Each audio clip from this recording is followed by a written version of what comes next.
टुनुक टुनुक टुन टुनाई पूरा गेहूं काटे के बाटे मुन्ना। हाँ टुनुक टुनुक टुन टुन ना कट जाए मुन्ना। बोला तू कितना मजदूरी देबा मुन्ना। टुनुक टुनुक टुन टुन ना कितना लेबा तू मुन्ना।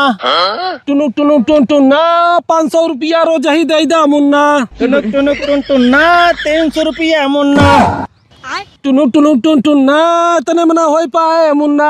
क्यों और से तू कटाइला हमसे ना कट पाए मुन्ना। टुनुक टुनुक टुन टुन ना बीड़ी सुरती ऊपर से मुन्ना। टुनुक टुनुक टुन टुन ना चला ठीक बाटे मुन्ना। ऊपर से खेपौआ संझा कह दे हा मुन्ना। टुनुक टुनुक टुन टुन ना अब झेर जिन बोला मुन्ना।